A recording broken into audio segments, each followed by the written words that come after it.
Da culpa à responsabilidade. Naquela ocasião, alguns dos que estavam presentes contaram a Jesus que Pilatos misturara o sangue de alguns galileus com os sacrifícios deles. Jesus respondeu: vocês pensam que esses galileus eram mais pecadores que todos os outros por terem sofrido dessa maneira? Eu lhes digo que não. Mas se não se arrependerem, todos vocês também perecerão. Lucas 13, de 1 a 3.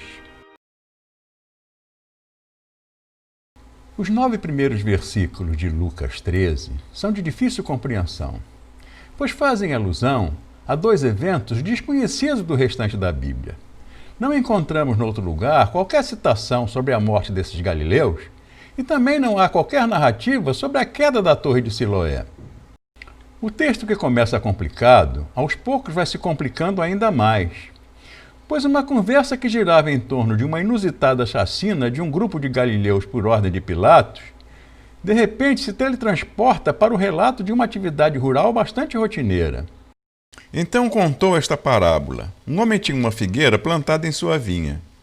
Foi procurar fruto nela e não achou nenhum.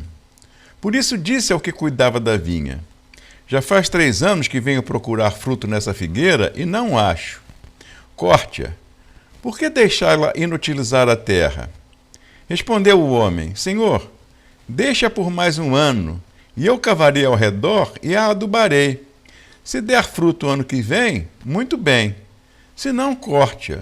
Lucas 13, de 6 a 9. Dá para imaginar que eles devem ter se entreolhado e com cara de espanto retrucaram: mas Jesus, estamos falando de homens que foram mortos, e você vem falar de uma árvore?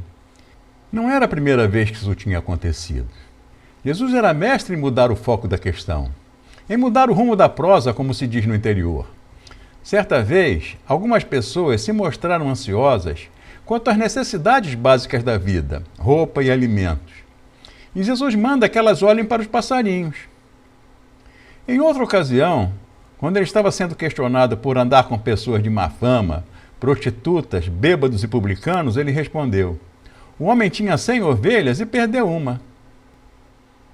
Será que Jesus fazia isso por mero acaso ou teria ele alguma intenção velada? Seria essa intenção mudar o foco para um propósito mais elevado? Quem sabe não foi para que as pessoas enxergassem a situação, mesmo trágica, por outro ponto de vista? Quando estamos muito comprometidos com um problema, é comum não conseguirmos ver nada além do próprio problema. Principalmente os problemas globais, que fogem totalmente ao nosso controle. Não há possibilidade alguma de se dizer cristão e não ser sensível às catástrofes à nossa volta.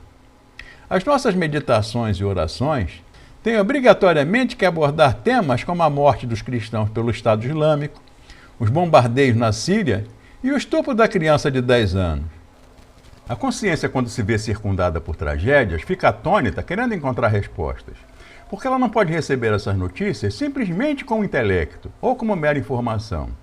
As tragédias têm um apelo muito forte, e quando não encontramos respostas, um sentimento ruim nos invade, talvez pela própria incapacidade de poder fazer algo, o que nos joga a todos nas fatais consequências da culpa. Uma culpa inexplicável, sem envolvimento direto, mas que se arrasta atrás de nós até que aconteça uma nova tragédia que nos faça esquecer a anterior. E assim vamos vagando de tragédia em tragédia, de culpa em culpa. E é a este coração atormentado que Jesus quer falar. Porque ele sabe que por mais que tenhamos certeza do perdão de Deus, não estamos blindados contra esse sentimento de perplexidade. Ele sabe muito bem que de uma forma ou de outra recairão sobre nós as consequências da culpa. É disso que trata o texto. Nessa narrativa podemos encontrar 2 grupos distintos. Um grupo composto por pessoas que foram narrar a Jesus o acontecido. Pessoas tomadas de comoção pela morte trágica dos seus compatriotas. Tomadas não somente por compaixão, mas também por um disfarçável sentimento de culpa pelo fato de não poderem esboçar qualquer reação contra este cruel atentado. Culpa por não poderem fazer absolutamente nada. Era muito arriscado manifestar-se contrário aos desmandos do Império Romano. A primeira consequência da culpa é a que Dietrich Bonhoeffer chamou de desperatio, palavra que hoje é mal traduzida por desespero. Para muitos, o desespero está sempre associado a uma atitude deslocada e insana de revolta. Mas na sua raiz, a palavra significa renunciar a toda esperança. E o sinal visível é a apatia generalizada, a total falta de medidas e recursos. A primeira consequência da culpa é a desesperança, é estar desprovido de qualquer esperança. Outra diferença entre o desperatio de Bonhoeffer e o que chamamos de desespero é que enquanto o desespero questiona as circunstâncias, o destino e as pessoas, no desperatio são questionados a graça e a providência de Deus.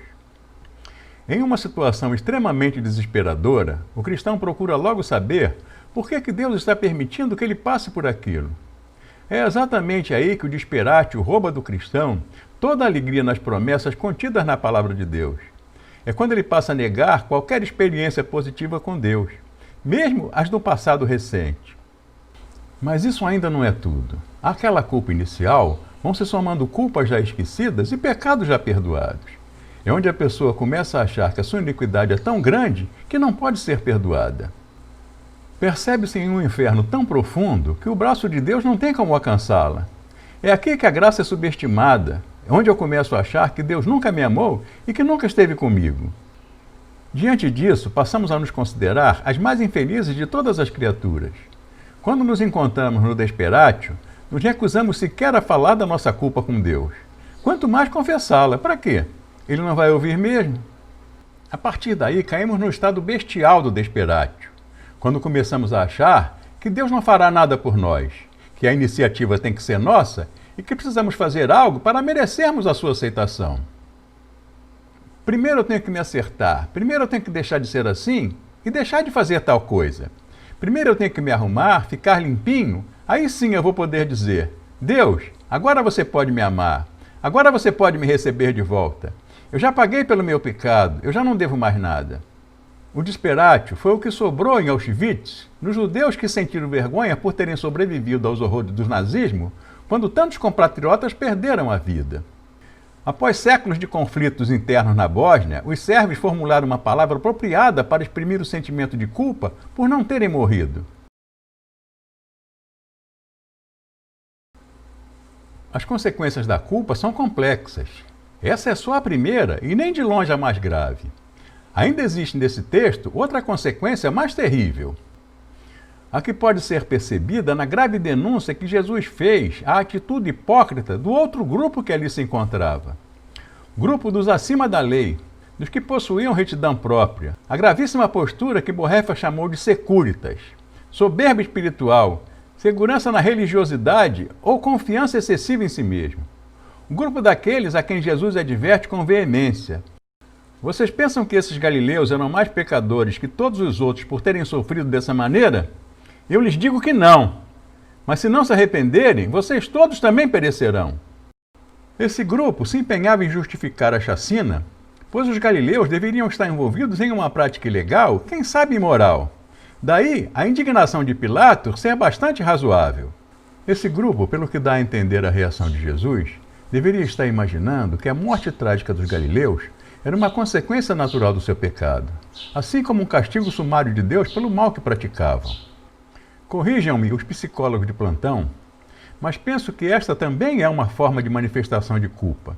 Jesus condena com veemência esse maldito sentimento subliminar de achar que o mal que acontece com os outros é sempre por conta de um pecado que nós mesmos nunca cometemos ou cometeremos. Se tal coisa aconteceu com ele, é porque ele era um pecador. É claro que não imputamos essa culpa às pessoas abertamente, mas que lá no fundo esse sentimento está latente, não resta a menor dúvida. Qualquer calamidade que acontece é sempre por culpa de alguém. É aí que começamos a imaginar que os males que acontecem às pessoas não crentes jamais acontecerão conosco, porque estamos debaixo da graça e com ela somos inatingíveis. A esse sentimento se junta um farisaísmo muito perigoso. É quando me coloco acima do bem e do mal, quando eu penso que posso ter qualquer atitude, porque a graça vai livrar a minha cara. É justamente aí que eu superestimo a graça de Deus. É o pecado da soberba espiritual que resulta na indiferença diante da palavra de Deus, que resulta no entorpecimento da consciência. É quando persistimos em permanecer no pecado ainda não perdoado, acumulando assim pecado sobre pecado, culpa sobre culpa, até não haver mais lugar para o arrependimento. É o caminho que leva inexoravelmente à idolatria. Um tal de Benihim disse que o número maior de mortos no Haiti em relação ao número de mortos do terremoto do Chile foi maior por causa da religião demoníaca dos haitianos. No mínimo ele entende que nunca poderá acontecer com ele algo semelhante. Alguém deveria esfregar esse texto na cara dele e dizer: você pensa que o feiticeiro do voodoo é mais pecador que você? Não é! O que Lucas relata com rara sensibilidade são dois grupos que, embora se comportando de modo diferente, experimentam sentimentos semelhantes. Nesse caso, dá no mesmo, sentir-se culpado ou apontar culpados são dois sintomas notórios da culpa. É diante deste conflito que esse controverso texto da Palavra de Deus me coloca. Em meio às tantas tragédias que assolam a humanidade, ficamos divididos entre o sentimento de culpa e a transferência de responsabilidade. É nessa hora que, graças a Deus, Jesus conta a parábola da figueira. É lá na figueira que vamos resolver o nosso problema de consciência. A nossa ambiguidade está lá. A figueira é a desconversa cirúrgica pela qual Jesus traz à tona todos os nossos sentimentos. Diferentemente de outras parábolas em que tentamos identificar os personagens, nesta nós interpretamos todos eles. Pois se numa hora somos a figueira impotente, cheia de culpa por ser estéril e não dar fruto, incapacitados que estamos de realizar qualquer mudança ou melhora por nossos próprios esforços, no momento seguinte nos transformamos nos prepotentes senhores da situação, julgando sumariamente todos aqueles que se encontram no estágio degradante pelo qual acabamos de passar, condenando-os impiedosamente por seus infortúnios, mandando cortar, mandando arrancar, mandando matar. Nós podemos ficar, como muitos ficam, eternamente nessa situação, uma hora juízes, outra hora réus, e nunca sairmos desse dilema. Jesus quer pôr um fim nessa roda viva e, para tanto, ele propõe uma nova alternativa na figura do vinhateiro, o empregado diligente, o servo fiel, aquele que, além da capa, está disposto a dar também a túnica, a caminhar a segunda milha. Jesus nos desafia a entrar de cabeça nas questões que não são nossas, assim como fez o empregado que não plantou a figueira e que não era dono da terra, que não tinha com ela qualquer vínculo, mas que ainda assim se sentiu responsável.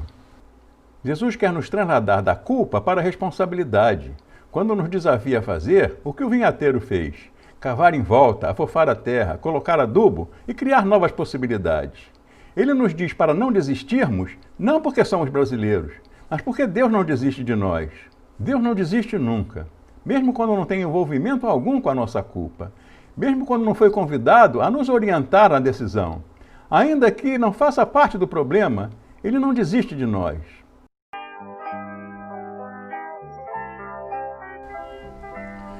O seu amor vence a soberba, nos liberta da culpa e nos faz responsáveis.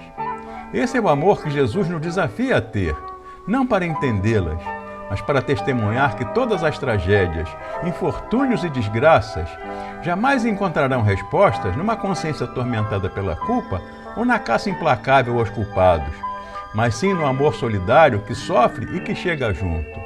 O nosso desafio diante da adversidade é ter a consciência que Jesus tinha para entender que, por mais trágica e determinante que seja a situação, Deus nos dará sempre a oportunidade de cavar em volta, adubar as raízes, afofar a terra e fazer alguma coisa para que a figueira, mesmo sob ameaça de morte, no tempo certo, dê o seu fruto.